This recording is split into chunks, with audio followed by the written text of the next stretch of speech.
Kids Day is in the books. Our only look at the Iowa Hawkeyes here during August camp before it starts for real in a couple of weeks. We got to look at if Iowa loses Cade McNamara, this team is screwed. You are Locked On Hawkeyes, your daily podcast on the Iowa Hawkeyes. Part of the Locked On Podcast Network, your team every day.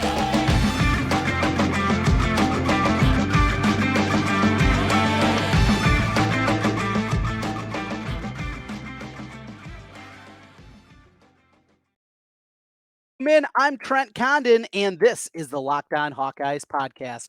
Thanks for making Locked On Hawkeyes your first listen every day. We're available wherever you get podcasts. You can also find us on YouTube. While you're there, make sure you hit that subscribe button. Helps us get in front of more Hawkeye fans. Today's episode is brought to you by LinkedIn Jobs. These days, every new potential hire can feel like a high-stakes wager for your small business. That's why LinkedIn Jobs helps you find the right people for your team faster and for free. Post your job for free at linkedin.com/lockedoncollege. Terms and conditions apply. Glad to have you on with us here today as we look back at the weekend that was in Iowa football. Certainly a busy time for the Iowa football program. Friday was media day. Saturday, of course, was the open practice with Kids Day at Kinnick Stadium.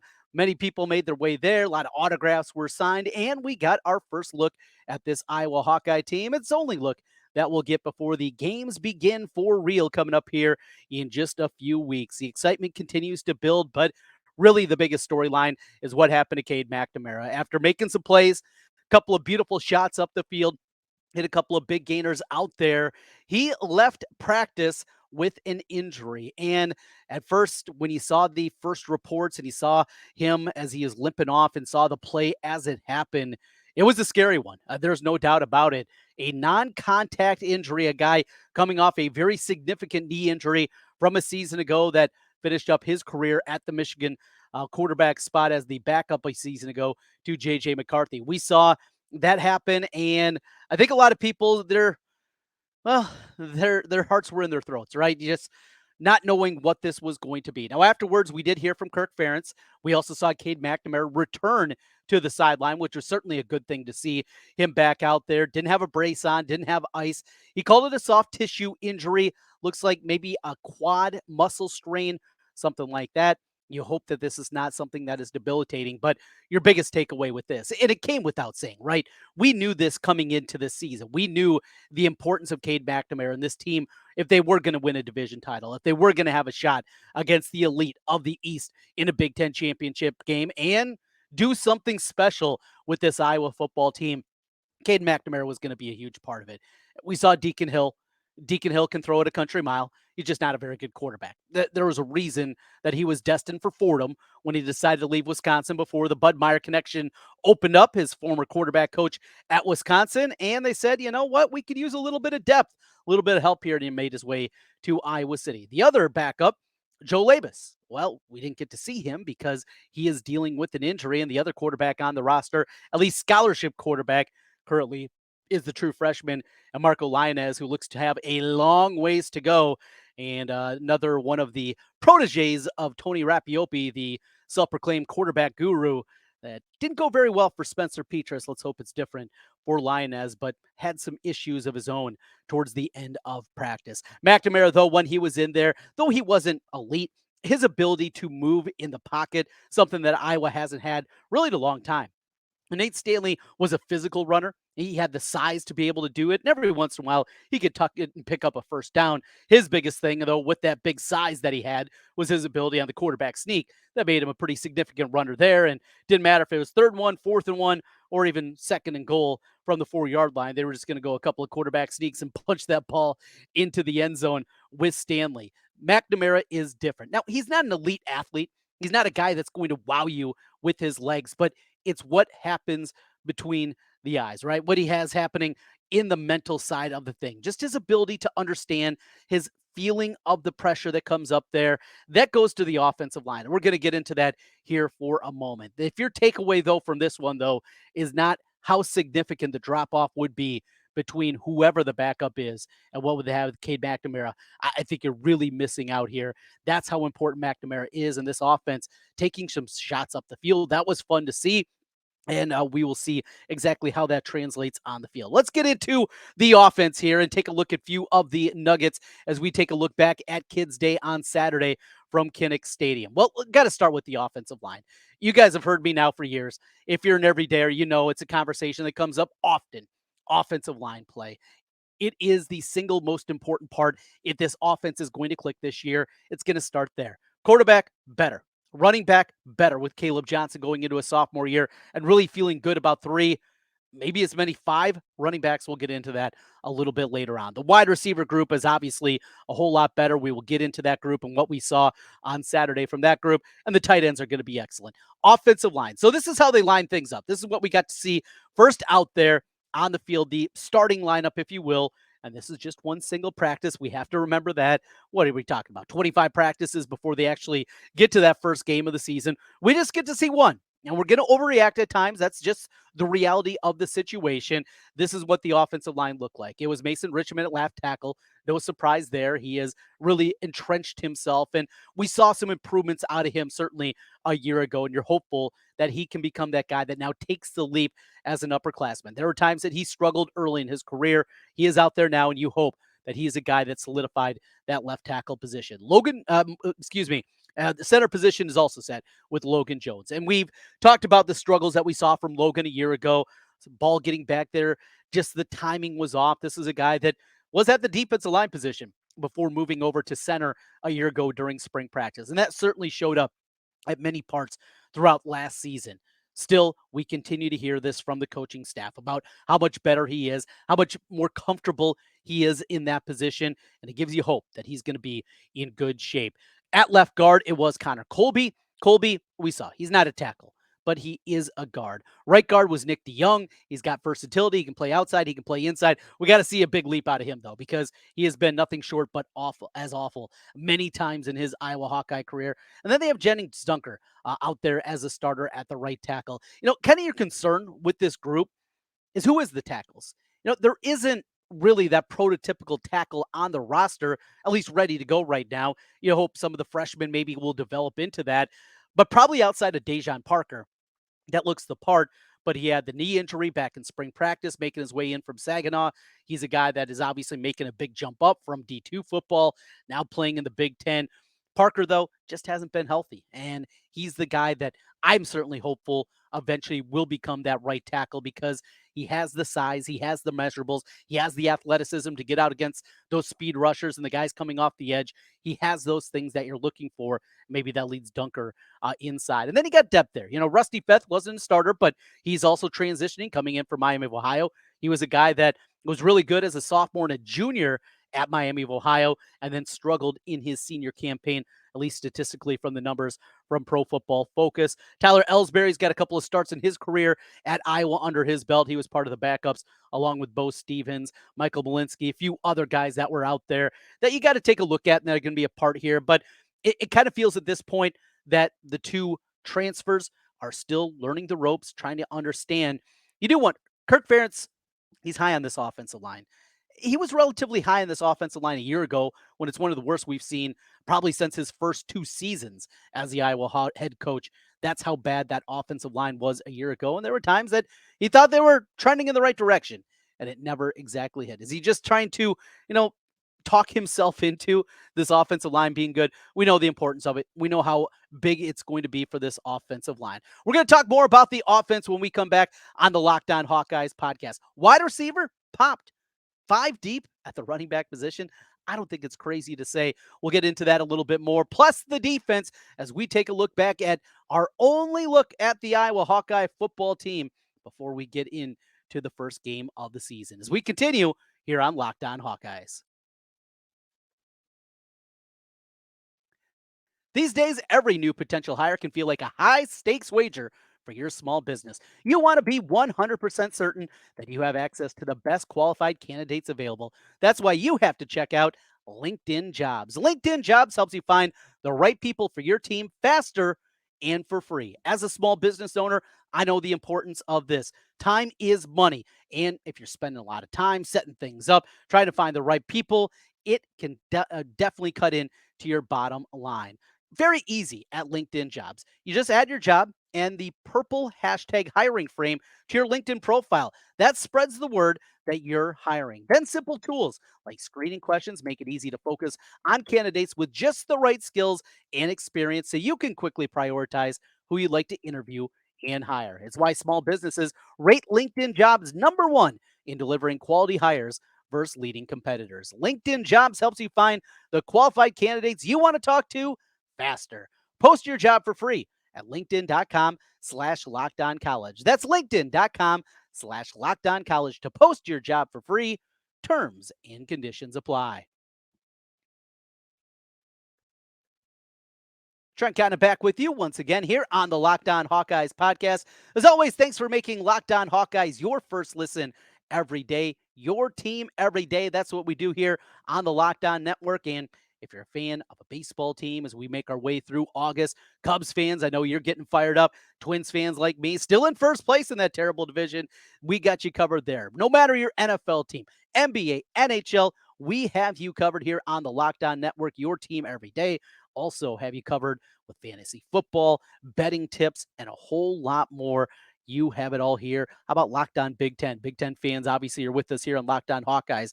Do great work over there on top of it. Let's get back into the offense here as we take a look back at spring practice and what we saw. Spring practice, fall camp here, August camp, and a couple of things in the open practice from Saturday. So I mentioned wide receiver. Now, I know how people are enamored with Kaleb Brown. This guy was a top 100 recruit, regardless of position coming out. He played as a true freshman at Ohio State in that incredibly talented wide receiver room. You're excited about him. And seeing the drills, you can just see he is special. You know, he's got a gear that just not many Iowa wide receivers have had in the past, but he's still learning the position. I think that's also forgot. Remember, he was a running back at the high school level. And though he learned a year ago at Ohio State and got out there on the field, he's still learning the position. And that's something that is incredibly important. Plus, on top of it, he's learning a new system. He's going through that now, trying to learn the Iowa system. So there's still going to be a little bit of growth that's going to be there by the end of the season. Could he turn out to be the guy that becomes the number one? That's a possibility, I think. But I think there are some other guys we got to mention.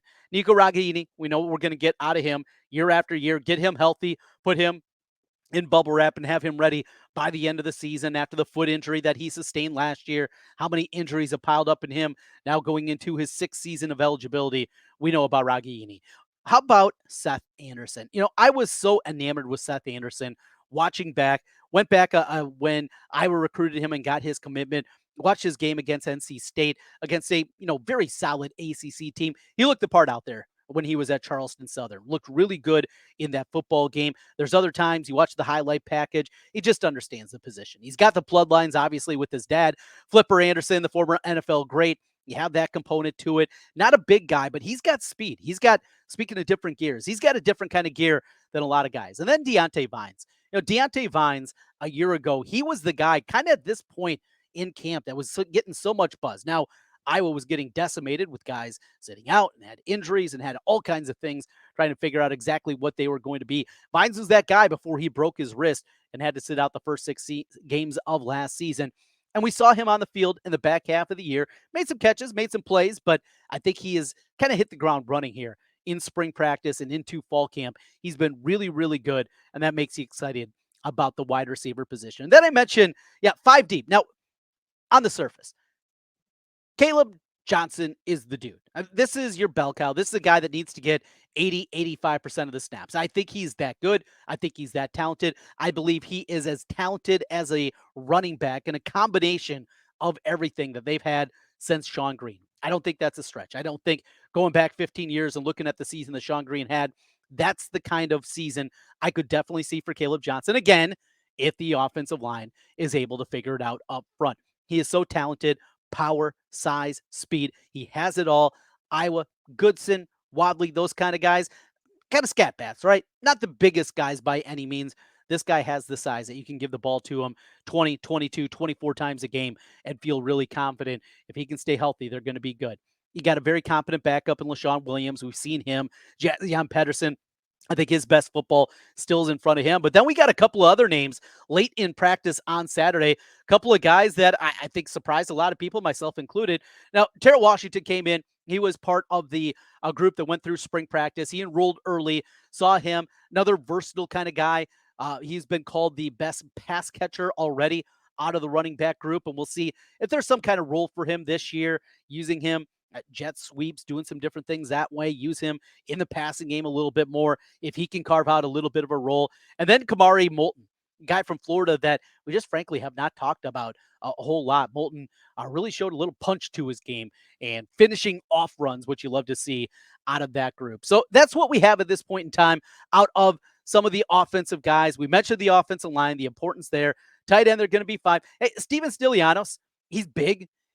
Learning the ropes, again, making that transition up, transferring up to the Division I level and to play at Iowa like we saw from him a year ago. He was behind a couple of really good tight ends, but he's good. I mean, he's a guy that you don't feel too bad about in the third or fourth option, whatever it is. Addison Ostrengo, we've continued to sing his praises. I believe he's kind of the next great Iowa tight end, but Stylianos has got something there. I think something that he can be part of the mix at the very least at the tight end position. Well, we get over to defense, and though the questions are not there, the depth, that's where the question mark is. Certainly at the linebacker spot in the defensive backfield. Cooper DeJean did not practice. What does that mean for those defensive backs and especially the cornerback position? What about Cash? If Castro, and we continue to hear the rumblings, maybe there could be a safety involved in the investigation, maybe a potential that a safety could be sitting out a couple of games. If that's the case, does that mean Sebastian Castro needs to move back? Who would be the backup at the cash position? We'll talk about that. Break things down, take a look at the depth, and maybe a few new names that popped a little bit on Saturday. That's as we continue here on Locked On Hawkeyes.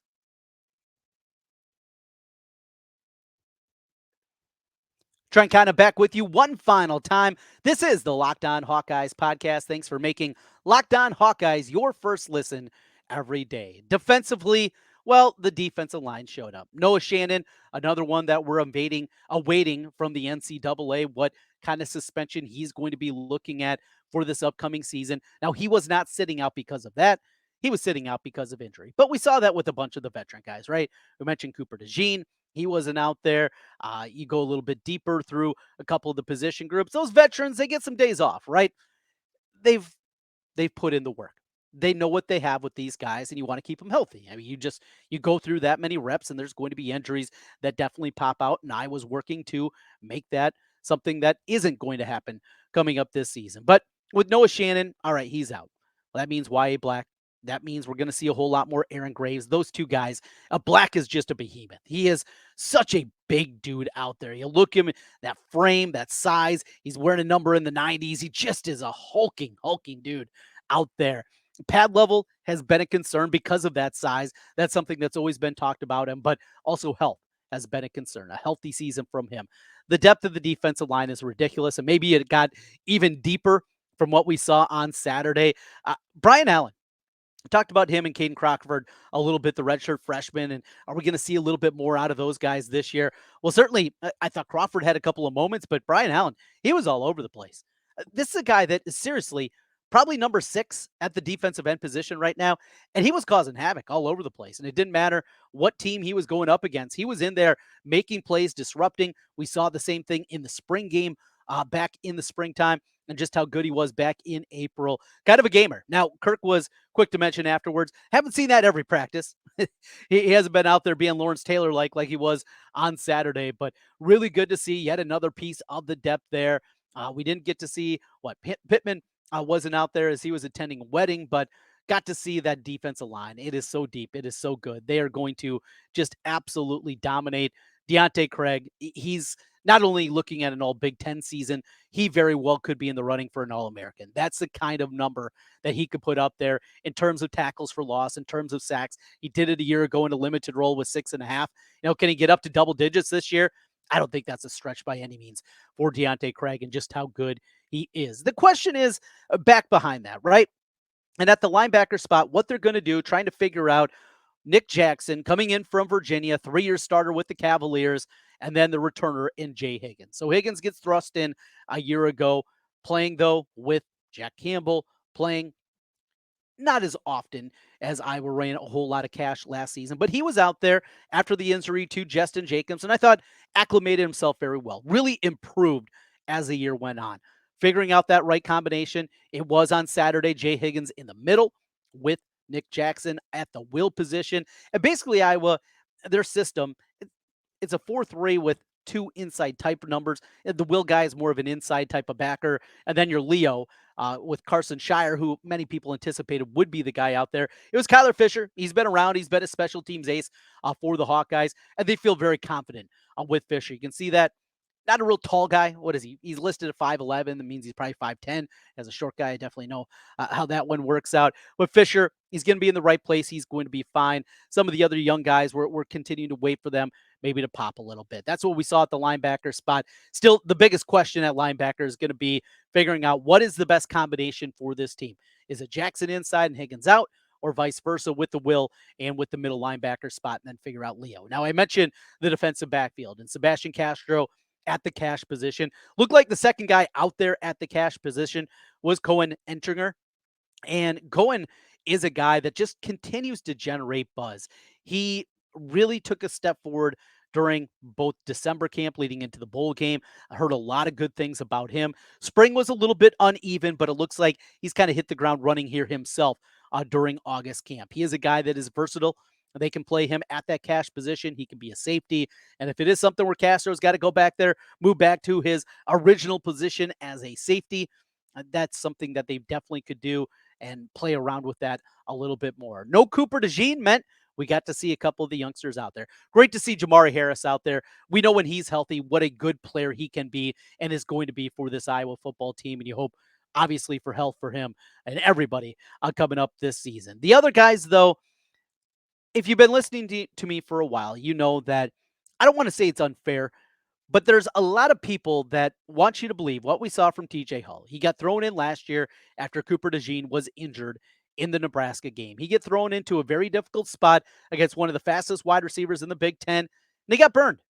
You could say that maybe Phil Parker should have relied a little bit more on a little extra help for him in that game. That's an argument. Phil Parker and Phil we trust, right? We go down that route, but I understand that line of thinking. Still, TJ Hull, a guy that was a fantastic athlete out of California, plays at Iowa, doesn't fish a whole lot in the recruiting waters in California. They beat out Michigan for him, a couple other big programs, and he is continuing to build. But the other guy that came in last year as a freshman was another one that I think was definitely an eye-opener in Deshaun Lee. He made some big plays, one up the field, really difficult pass, intercepting a tough pass for him.